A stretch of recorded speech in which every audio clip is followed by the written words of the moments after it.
بسم اللہ الرحمن الرحیم۔ کبھی آپ نے سوچا ہے کہ غیر مسلم بچوں کا موت کے بعد کیا انجام ہوگا، جنت یا جہنم؟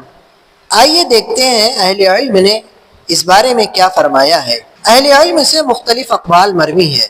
نمبر 1، ان کا جنت یا جہنم میں جانا مشیت الہی پر موقوف ہے۔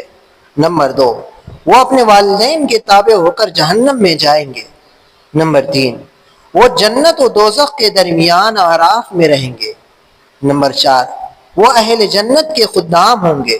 نمبر 5، بروز قیامت وہ مٹی ہو جائیں گے۔ نمبر 6، آخرت میں ان کا امتحان لیا جائے گا، اس طور پر کہ ان کو جہنم میں جانے کا حکم دیا جائے گا۔